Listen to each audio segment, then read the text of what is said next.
Part 2। Mehul के दोस्त के मरने के बाद मेहुल जैसे ही बाहर दरवाजे के पास पहुंचा, दरवाजा बंद हो गया और उसके होश ठिकाने नहीं रहे। वह दरवाजा पीटने लगा। उसके कानों में वही विचित्र भयानक प्राणी के पैरों की आवाज आने लगी। मेहुल उसके पैरों की आवाज सुनकर बेहोश हो गया और जब वो होश में आया तो सुबह हो चुकी थी। मेहुल होश में आते ही अपने दोस्त को देखने के लिए गया।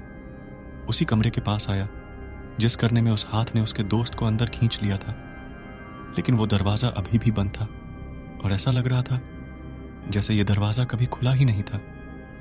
मेहुल रोने लगा और अपने दोस्त को आवाज देने लगा, लेकिन उसकी वहां आवाज सुनने वाले कोई नहीं था। मेहुल फिर उस घर से बाहर आया और वो अपने दोस्त को याद कर रहा था। तभी उसे याद आया कि जब वो घर से बाहर आने के लिए दरवाजे के पास पहुंचा था तो वो बंद हो चुका था। उसके पीछे वही भयानक प्राणी था, लेकिन उसने मेहुल को क्यों कुछ नहीं किया।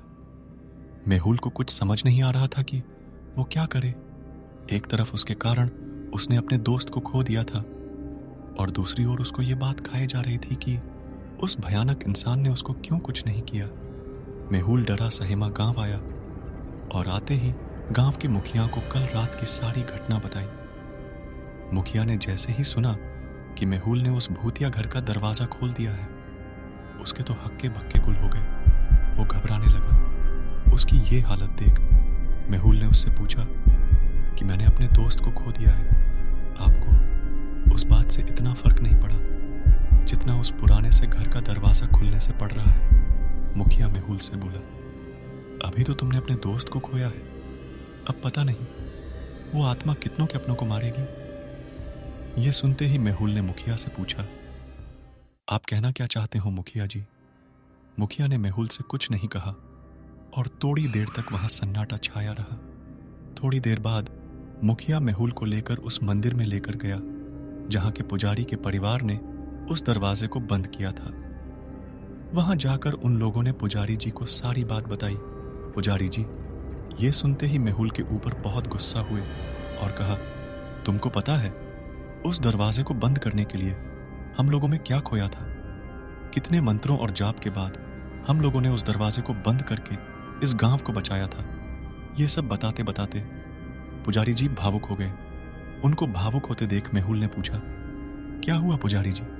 तब पुजारी जी ने बताया, मैंने अपने बड़े भाई और पिता को उसी घर में खोया था और फिर सब शांत हो गए।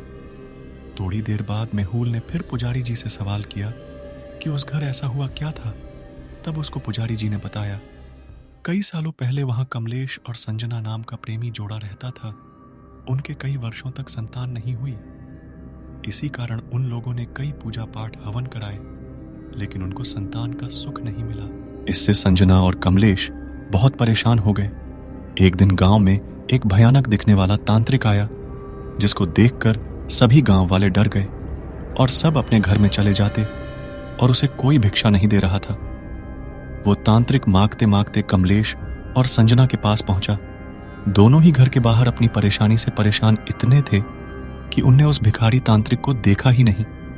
बस ऐसा हुआ कि कोई कुछ मांगने आया है तो संजना उठाकर गई और भीख लेकर उस भिखारियों को दे दिया।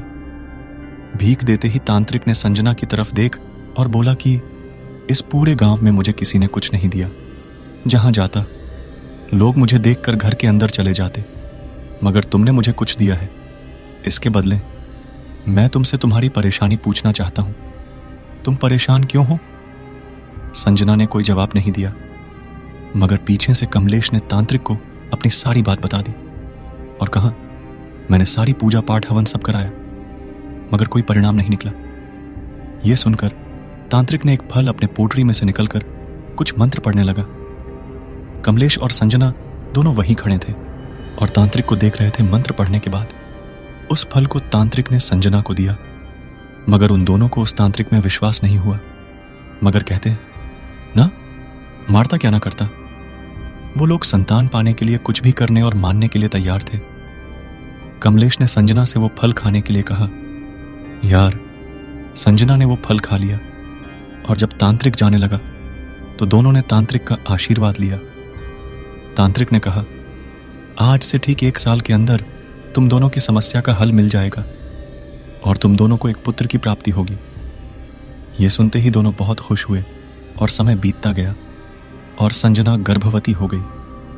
ये देखते ही कमलेश की खुशी का ठिकाना नहीं रहा और वो संजना का बहुत ख्याल रखने लगा। एक दिन रात में बहुत तेज बारिश हो रही थी और अमावस्या की वो काली रात थी। संजना और कमलेश सो रहे थे।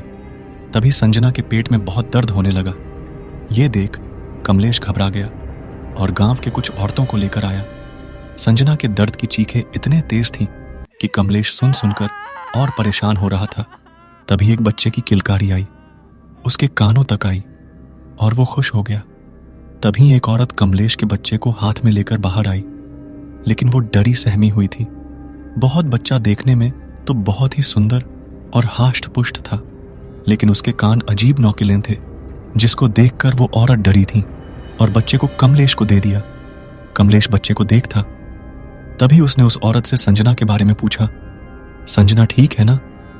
तभी उस औरत ने अपना सिर नीचे करके रोने लगी और कहने लगी, इस बच्चे को जन्म देते ही उसको कुछ हो गया। इतना कहते ही चुप हो गई। इतना सुनते ही कमलेश भागकर कमरे के अंदर आया और उसने संजना को देखा तो बहुत फुट फुट कर रोने लगा और उसे पता चल चुका था कि संजना मर चुकी है। और वो वहीं बच्चे को लेकर बैठ गया और बच्चे और संजना से लिपट कर रोए जा रहा था। उस औरत ने सुबह होते ही सब गांव वालों को कमलेश के बच्चे के बारे में बताया कि उसके घर में एक शैतान पैदा हुआ है, जिसके जन्म लेते ही उसने अपनी ही मां के प्राण ले लिए। और ये बात धीरे धीरे पूरे गांव और आसपास के इलाकों में फैल गई। ये बात कमलेश को भी पता चल चुकी थी कि उसके बच्चे को सारे गांव वाले शैतान मानते हैं। इसीलिए उसने अपने बच्चे को 1 साल तक गांव वालों की नजर से घर के अंदर ही रखा और खुद भी कभी घर के बाहर नहीं आता था। संजना के जाने के बाद उसका बेटा ही उसके जीने की उम्मीद थी। लेकिन एक दिन पड़ोस के गांव के ठाकुर परिवार के कुछ लोग कमलेश के गांव में आकर कमलेश के बेटे को पूरे गांव से मारने की बात करने लगे। कहने लगे कि यह शैतान बड़ा हुआ तो सारे गांव और आसपास के गांव को मार डालेगा। यह सुनकर सारे गांव वाले उस ठाकुर परिवार के साथ हो गए और कमलेश के बेटे को मरने के लिए कमलेश के घर जाकर पूरे गांव वालों ने मिलकर उसके घर में घुस गए और कमलेश के साथ उसके बच्चे को पकड़ के बाहर ले आए। तभी सब गांव वाले उसके बच्चे को मारने के लिए बोलने लगे। कमलेश सबके अपने बच्चे को छोड़ने के लिए भीख मांगने लगा। वो रोते जा रहा था।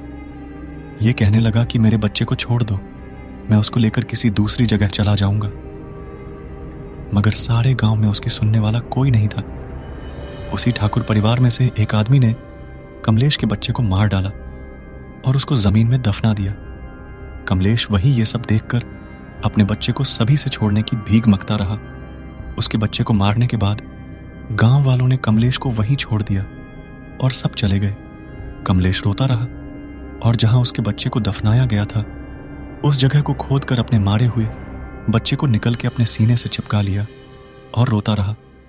कुछ देर बाद वह अपने मारे हुए बच्चे को लेकर घर आ गया। उसी रात उसने उसी कमरे में जाकर खुद को आग लगा ली जहां उसकी संजना की मौत हुई थी।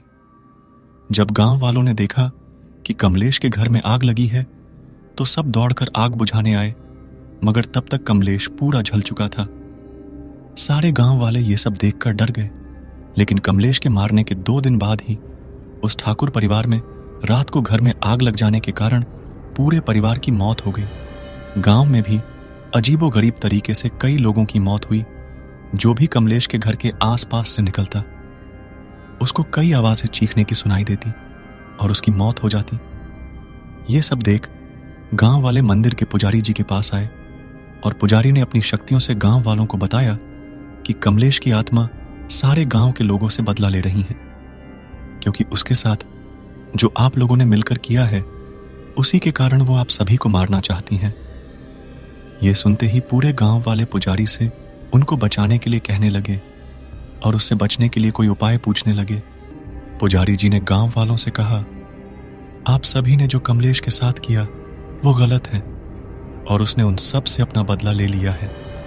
इसीलिए अब उसकी आत्मा को रोकने के लिए आप सभी को मिलकर एक पूजा रखनी होगी और उसके बाद उसके घर को मंत्रों से बंद करना होगा।